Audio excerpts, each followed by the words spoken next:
Hi dears, welcome back to Edufix academy. ഇന്ന് നമ്മൾ discuss ചെയ്യാൻ പോകുന്നത് ഇഗ്നോയിലുള്ള MBA കോഴ്സുകളെ കുറിച്ചിട്ടാണ്.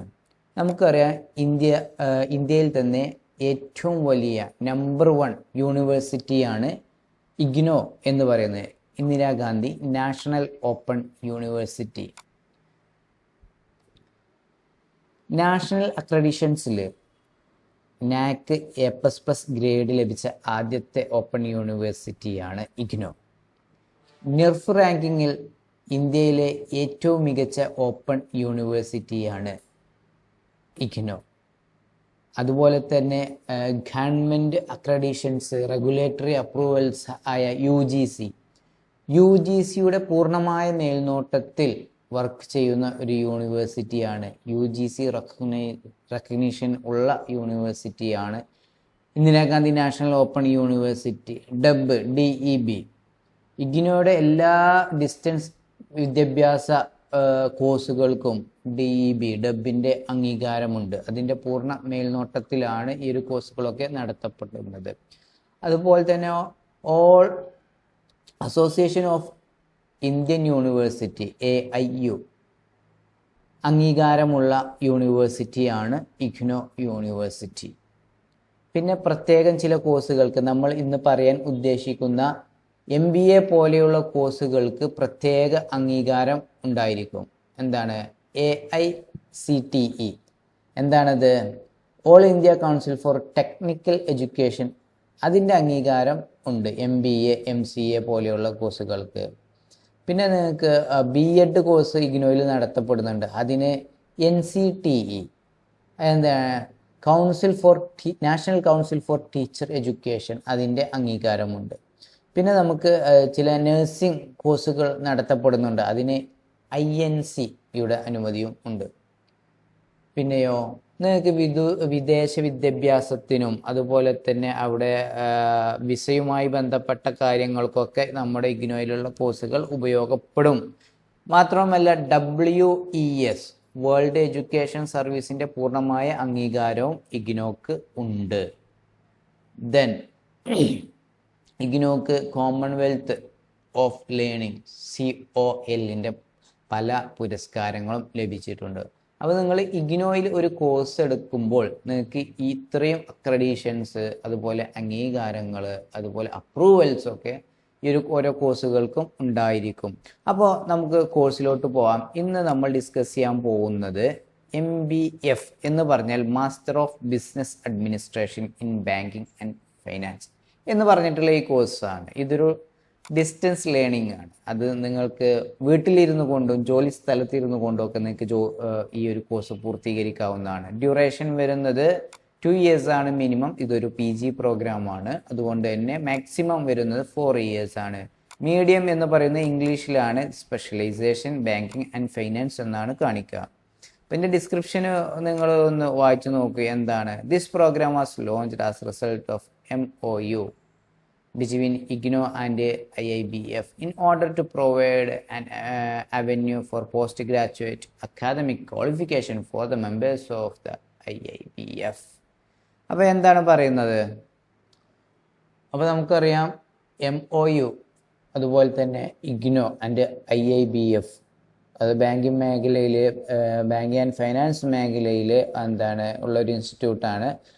അപ്പോൾ ഇവരുമായിട്ടുള്ള അവരുടെ ആ മേഖലയിൽ, ബാങ്ക് ആൻഡ് ഫൈനാൻസ് മേഖലയിലുള്ളവരുടെ സ്കില്ല്, അതുപോലെ അവർക്ക് മാനേജീരിയൽ രംഗത്തുള്ള സ്കില്ല് വർദ്ധിപ്പിക്കുക എന്ന ഉദ്ദേശത്തോട് കൂടിയിട്ട് എന്താണ് സ്റ്റാർട്ട് ചെയ്തിട്ടുള്ള ഒരു കോഴ്സാണ് MBF എന്ന് പറയുന്ന ഈ ഒരു കോഴ്സ്.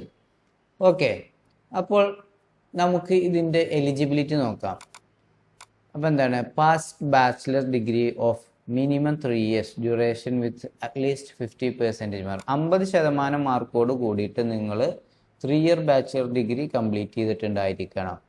അതുപോലെ തന്നെ 45% in case of candidates belong to reserved category.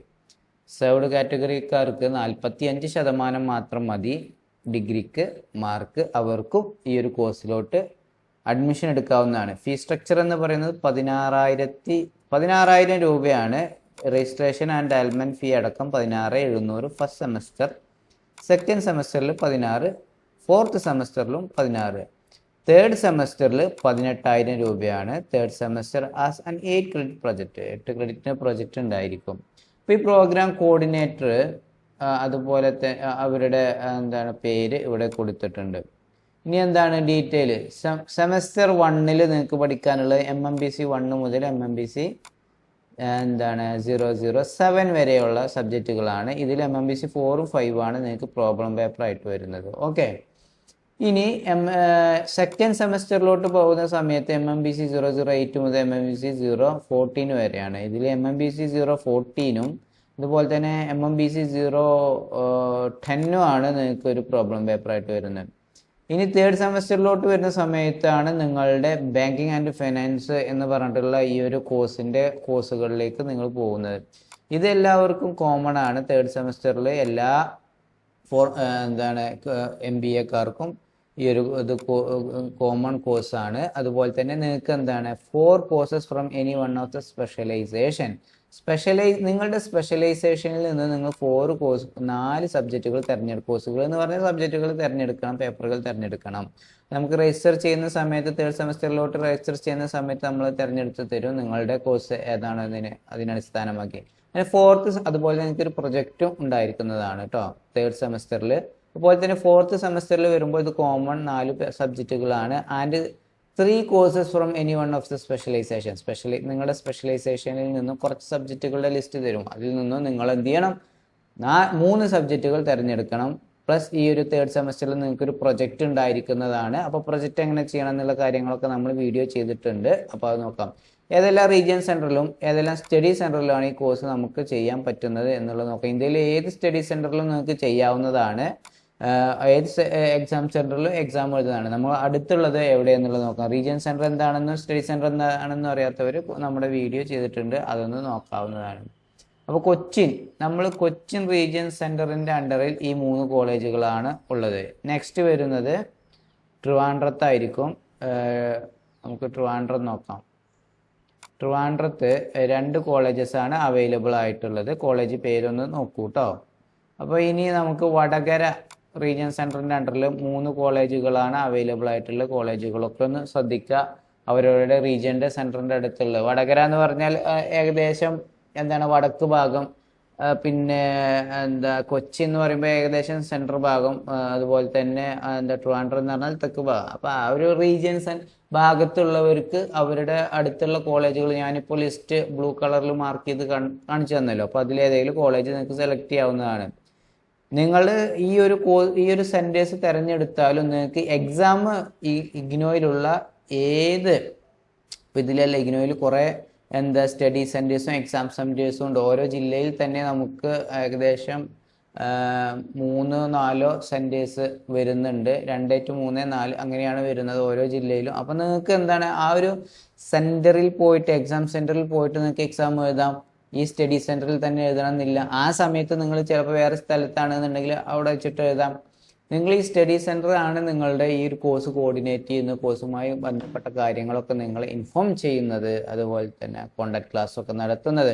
So ഇവരാണ് ഈ സ്റ്റഡി സെൻറ്റേഴ്സ് നിങ്ങളെ ഇമെയിൽ വഴിയോ വാട്സപ്പ് ഗ്രൂപ്പ് വഴിയോ അല്ലെങ്കിൽ ടെക്സ്റ്റ് മെസ്സേജ് വഴിയോ നിങ്ങളെ ഇൻഫോം ചെയ്യുന്നതാണ് ഓരോ കാര്യങ്ങൾ. അതുപോലെ തന്നെ നിങ്ങൾക്ക് വേണ്ട ഗൈഡൻസ്, പ്രൊജക്റ്റുമായി വരുന്ന ഗൈഡൻസ്, സംശയങ്ങളൊക്കെ അത് സ്റ്റഡി സെൻറ്റർ നൽകുന്നതാണ്. നിങ്ങൾക്ക് വേണ്ട അസൈൻമെൻറ്റുകൾ സബ്മിറ്റ് ചെയ്യേണ്ടത് ഇതൊരു ഡിസ്റ്റൻസ് ലേണിംഗ് പ്രോഗ്രാമാണ്, ഓൺലൈനല്ല. ഓൺലൈനായിട്ടാണ് നമ്മളിതിൻ്റെ മുഴുവൻ 100% കാര്യങ്ങളും ചെയ്യുന്നത്. നിങ്ങൾക്ക് അസൈൻമെൻറ്റ് സബ്മിറ്റ് ചെയ്യാൻ നേരിട്ട് യൂണിവേഴ്സിറ്റിയിലോട്ട് പോകാനോ, യൂണിവേഴ്സിറ്റി അല്ല, നിങ്ങൾ സ്റ്റഡി സെൻറ്ററിലോട്ട് പോകാം. അല്ലെങ്കിൽ നിങ്ങൾക്ക് പോസ്റ്റൽ വഴി, രജിസ്റ്റേർഡ് പോസ്റ്റൽ വഴി സബ്മിറ്റ് ചെയ്യാവുന്നതുമാണ്. ഇങ്ങനെ 2 ഓപ്ഷനാണ് ഡിസ്റ്റൻസ് എഡ്യൂക്കേഷൻ ODL പ്രോഗ്രാമിന് ഉള്ളത്.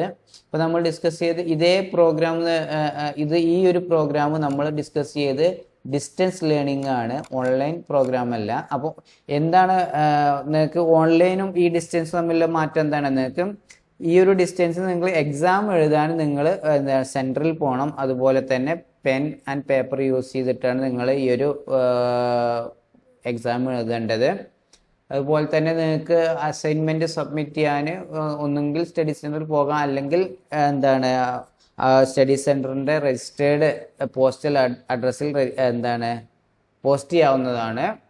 ദെൻ എന്താണ് നിങ്ങൾക്ക് സർട്ടിഫിക്കറ്റിൽ ഡിസ്റ്റൻസ് ആയിട്ടാണ് വരിക. അതുപോലെ ഓൺലൈൻ പ്രോഗ്രാം ഉണ്ട് ഇതിൻ്റെ ഓൺലൈൻ MBAക്ക് പല സബ്ജക്റ്റുകൾക്കും ഓൺലൈൻ ഉണ്ട്. ഓൺലൈൻ എന്ന് പറഞ്ഞു കഴിഞ്ഞാൽ ഇവിടെ ജസ്റ്റ് മാറ്റം, നിങ്ങൾ സെൻറ്ററിൽ പോയിട്ട് തന്നെ ലാപ്ടോപ്പ് യൂസ് ചെയ്തിട്ട് എന്ത് ചെയ്യണം, എക്സാം അറ്റൻഡ് ചെയ്യണം. പക്ഷേ നിങ്ങൾക്ക് സെൻറ്ററിൽ പോകാതെ തന്നെ നിങ്ങൾക്ക് അസൈൻമെൻറ്റുകൾ ഓൺലൈനായിട്ട് സബ്മിറ്റ് ചെയ്യാം എന്നുള്ളതാണ് ഇപ്പോൾ കാണിക്കുന്ന ഒരു പ്രത്യേക മാറ്റം എന്നുള്ളത്. ഓക്കെ, അപ്പോൾ ഇനി എന്താണ് ഈ ഒരു കോഴ്സ് ഇതിൻ്റെ ഫീസ് പറഞ്ഞു, ഇതിൻ്റെ ഏതൊക്കെയാണ് സബ്ജക്റ്റുകൾ പഠിക്കാനുണ്ടാവുക എന്നുള്ളത് ജസ്റ്റ് നമുക്ക് നോക്കി. അതുപോലെ തന്നെ എന്താണ് ഇതിൻ്റെ ഓരോ റീജിയൻ സെൻറ്ററും സ്റ്റഡി സെൻറ്ററും എവിടെയാണ് പഠിക്കേണ്ടത് എന്നുള്ളത്. അപ്പോൾ നിങ്ങൾക്ക് ഇതിനെക്കുറിച്ചൊക്കെ സംശയങ്ങൾ ഉണ്ടാവാൻ സാധ്യതയുണ്ട്. ഈ സംശയങ്ങൾക്കൊക്കെ നിങ്ങൾ എജുഫിക്സ് അക്കാദമിയുടെ നമ്പർ ഡിസ്ക്രിപ്ഷനിൽ കൊടുത്തിട്ടുണ്ട്, അതിൽ നിങ്ങളൊന്ന് കോൺടാക്റ്റ് ചെയ്യൂ. ഓക്കെ, അതുപോലെ തന്നെ കൂടുതൽ കോഴ്സിനെ കുറിച്ച് നിങ്ങൾക്ക് വിവരങ്ങൾ ഇൻഫർമേഷൻ ലഭിക്കണമെന്നുണ്ടെങ്കിൽ ഈ ഒരു ചാനൽ നിങ്ങളൊന്ന് സബ്സ്ക്രൈബ് ചെയ്ത് വെക്കുക. ദെൻ നിങ്ങൾ ഈ ഒരു കോഴ്സ് നിങ്ങൾ ഇൻട്രസ്റ്റഡ് ആണ്, ഈ കോഴ്സ് എടുക്കാൻ താല്പര്യം ഉണ്ടെന്നുണ്ടെങ്കിൽ എജുഫിക്സ് അക്കാദമി നിങ്ങൾ പരിപൂർണമായ ഉത്തരവാദിത്വത്തോട് കൂടിയിട്ട് നിങ്ങൾക്ക് ഈ ഒരു കോഴ്സ് എടുത്ത് നൽകുന്നതാണ്. അപ്പോൾ നിങ്ങൾ എന്ത് ചെയ്യുക, ഈ ഒരു ഞങ്ങളുടെ നമ്പറിൽ കോൺടാക്ട് ചെയ്ത് കഴിഞ്ഞാൽ ഞങ്ങൾ നിങ്ങൾക്ക് ഈ ഒരു കോഴ്സ് അഡ്മിഷൻ എടുത്തു തരിക. അതിൻ്റെ പൂർണ്ണ സപ്പോർട്ടുകൾ സർവീസുകളൊക്കെ നമ്മൾ ചെയ്തു തരുന്നതാണ്. Okay, thank you.